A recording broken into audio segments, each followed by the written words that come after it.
میرے رسول پاک علیہ کے صحابہ کے قریب دنیا داری آ سکی نہیں آئی۔ حضرت ابو بکر صدیق نے پانی مانگا تو لوگوں نے دودھ دیا، فرمایا پیچھے کرو، ابو بکر نے نعمتیں چھوڑ دیے۔ اب ابو بکر وہ والا کام کرتا ہے جو رسول پاک نے کیا ہے، فرمایا نہ دودھ شاید پیش نہ کرو، جو مانگتا ہوں بس وہ دو۔ حضرت ابو بکر صدیق نے بڑے مالدار تھے، حضرت عمر فاروق رضی اللہ تعالیٰ عنہ کے پاس صحابہ کرام جمع ہو کے آئے، کون سا ایسا شخص ہے جس کی تنخواہ میں اضافہ ہو جائے؟ تو لوگ کہتے ہیں نہیں نہیں مجھے نہیں چاہیے، پر ہم نے وہ لوگ دیکھے ہیں۔ حاجی صادق صاحب کو مسجد والوں نے کہا 1000 روپیہ تنخواہ بڑھانی ہے، تو حاجی صاحب کہنے لگے میرا بڑا سونا گزارا ہوتا ہے، مینوں نہیں بڑے نے۔ حضرت سیدنا عمر فاروق رضی اللہ عنہ صحابہ اکٹھے ہو کے گئے، کہنے لگے عمر حضور کے زمانے میں بظاہر غربت رہی، جناب صدیق اکبر کے زمانے میں غربت، اب تو بڑی ریل پیل ہے، بحرین سے لاکھوں کا مال آتا ہے، آپ کو بڑے بڑے سفیر ملنے آتے ہیں، پر آپ وہی پرانا کرتا اور وہی تامت جو کئی جگہ سے سی آپ نے کئی جگہ سے پھٹی۔ اور حضرت عمر ایک دن عید کی نماز پڑھانے گئے تھے تو ننگے پیر ہی چلے گئے، لوگوں نے کہا جوتا، فرمایا ٹوٹ گیا تھا یار، پہننے کے قابل نہیں تھا، فرمایا ننگے پیر آ گئے ہو لوگ کیا کہیں گے، فرمایا چھوڑو، عمر کے پاؤں ننگے ہیں لیکن عمر کے کردار میں تو کوئی شک نہیں نا، پیر ہی ننگے ہیں نا، کیا ہوا، چھوڑو اس بات کو، کوئی پیار نہیں دنیا داری سے، دولت سے کوئی چکر ہی نہیں۔ حضرت سیدنا عمر فاروق رضی اللہ تعالیٰ عنہ کو صحابہ نے اکٹھے ہو کے کہا، یہ ہے امت کے بیدار ہونے کے طریقے جو عرض کر رہا ہوں، کہا جناب آپ اب بڑا مال غنیمت ہے، اور جس طرح ہر صحابی کا حصہ ہے آپ کا بھی حصہ ہے، تو ایک نیا کرتا ہی ڈال لیں آپ خرید کے۔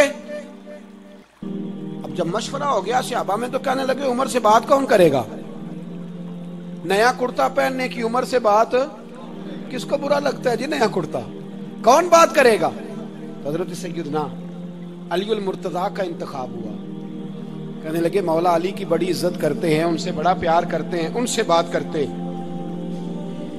تو حضرت علی کو بلایا گیا، عرض کی حضور مہربانی فرمائیں، حضرت عمر سے کہے نئے کرتے کے لیے، آپ فرمانے لگے عمر میری بڑی قدر کرتا ہے، بڑی بات سنتا ہے، پر یہ والا کام نہیں میں عمر سے کہہ سکتا، یہ کسی اور سے کہو۔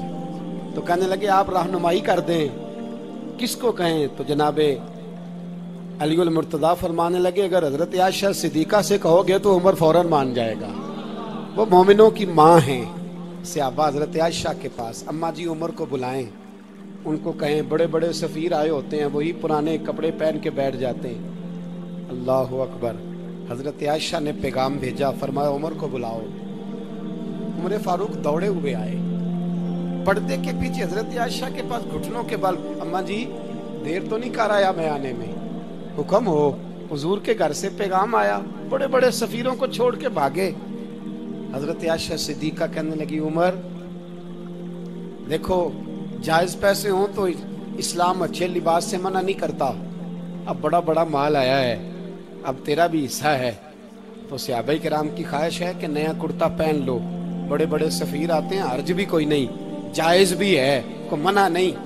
حضرت عمر نے گردن جھکا، جی اماں جی، جی اماں جی، جی اماں جی۔ حضرت عائشہ کہتی ہیں بات ختم ہوئی، عمر نے گردن اٹھائی تو عمر کی داڑھی آنسوؤں سے بھری ہوئی، کہتی ہے مجھے کہنے لگے اماں جی میں تو صرف مسجد میں دیکھا کرتا تھا، آپ تو مصطفیٰ کو دن رات دیکھتی تھی، جس طرح کے کرتے آمنہ کے لال نے پہنے ہیں مجھے بھی پہنا دو، میں تیار ہوں، میں پہن لوں گا، میں تیار ہوں، پر جس طرح کے میرے نبی نے پہنے۔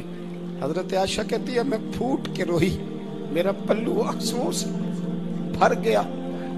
فرماتی ہیں میں عمر کی بات سنتی گئی تو میرا پلو آنسوؤں سے، میں نے کہا عمر تو جا، تو ٹھیک ہے۔ فرماتی ہے عمر فاروق سلام کر کے اٹھے، امیر المومنین چلے گئے، اس کونے میں صحابہ چھپے ہوئے تھے، وہ آئے، کہا اماں جی کیا بات ہوئی؟ تو میں پھر رو پڑی، میں نے کہا کیا بتاؤں، تمہیں پرانے کرتے نظر آتے ہیں، اسے محمد عربی کے جلوے نظر آتے ہیں، اسے رسول اللہ کا رنگ نظر آتا ہے، اسے وہ غلامی نظر آتی ہے۔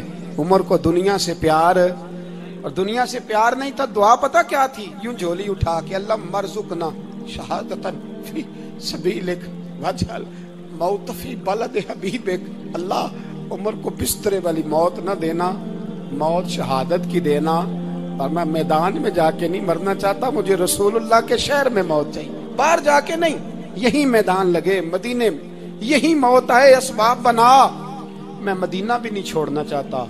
او بھائی ان لوگوں کو نہیں پیار تھا، جناب صدیق اکبر کا وصال ہوا تو زہر کے اثر سے، وہ جو آپ کو زہر لگا تھا، بعض مفسرین نے لکھا ہے کبھی کبھی وہ جو سانپ نے ڈسا تھا تو کبھی کبھی اس کا اثر آتا تھا، بس اللہ نے شہادت دینی تھی کبھی کبھی، ورنہ تو بڑی شفائیں تھیں۔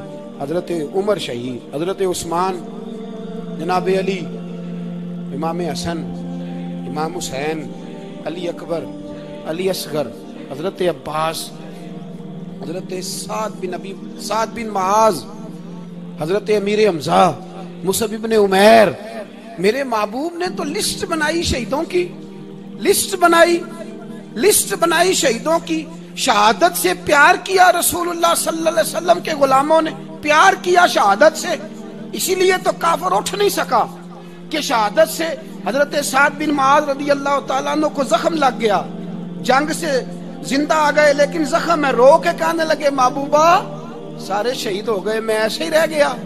حضور نے فرمایا نہیں، رب تجھے بھی شہادت کی موت ہی عطا فرمائے گا۔ اسی زخم میں پردہ ہو گیا۔ میرے بھائی حضرت عمر بن جموح رضی اللہ تعالیٰ عنہ 4 بیٹے لے کے احد کے میدان میں آئے، کہا محبوبہ میرے 4 ہی تھے، میں سارے لے آیا ہوں، سارے ہی قبول ہیں؟ فرمایا ٹھیک ہے۔ پھر خود بھی زرہ پہن لی، ایک ٹانگ سے لنگڑے تھے، ٹانگ چھوٹی تھی۔ حضور نے فرمایا تو نے کیوں لباس پہن لیا ہے؟ کہا حضور میں نے بھی تو جہاد پہ جانا ہے نا۔ حضور نے فرمایا تیرے 4 بیٹے جو جا رہے ہیں، تو کہا یا رسول اللہ کیا لنگڑے جنت میں نہیں جا سکتے؟ حضور لنگڑے اللہ کو قبول نہیں، میں نہیں جا سکتا۔ تو میرے نبی پاک صلی اللہ علیہ وسلم نے فرمایا نہیں، جنت تو تیرا انتظار کر رہی ہے۔ کہا حضور پھر میں بھی جاؤں گا، بچے جائیں گے تو میں بھی جاؤں گا۔ ایک بی بی احد کے دن 3 سال کا بچہ لے کے گھر سے نکلی، بیبیوں کو کہتی ہے میرا خامد بھی بدر میں شہید ہوا، بھائی بھی اور باپ بھی، آج حضور نے پھر بلایا ہے، دل کرتا تھا کوئی جوان بیٹا ہوتا تو میں پیش کرتی، پر اب میرے پاس یہ 3 سال کا ہی ہے۔ بچہ لیا مدینے میں مسجد نبوی میں، حضرت بلال سے کہنے لگی 2 منٹ حضور کا دیدار چاہیے۔ نبی پاک آئے، کیسے آئی ہو؟ کہنے لگی محبوبہ میں شہید کی بیٹی، شہید کی بہن، شہید کی بیوہ ہوں، میرے پاس اب جوان تو کوئی نہیں، یہ 3 سال کا ہی ہے۔ حضور نے مسکرا کے فرمایا یہ کرے گا کیا کرے گا؟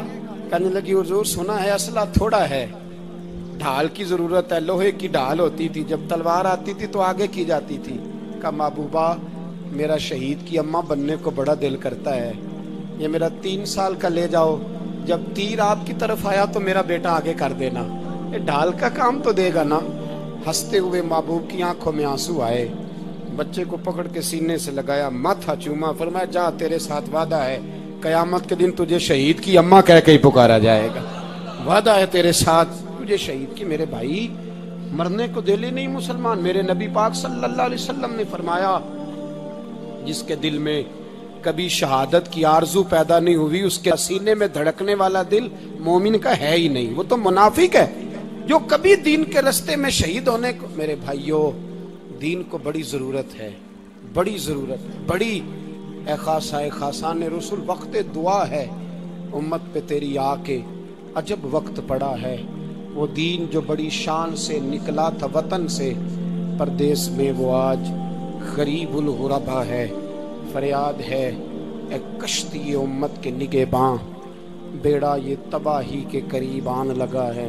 اور ایک شاعر قلم توڑ گیا، کہنے لگا تجھ سے فریاد ہے اے گنبد خضرا والے، تجھ سے فریاد ہے اے گنبد خضرا والے، کعبے والوں کو ستاتے ہیں کلیسا والے، تجھ سے فریاد ہے اے گنبد خضرا۔ اپنے اندر دین کا درد پیدا کرو، ذوق پیدا کرو، مسلمان بن کے جینا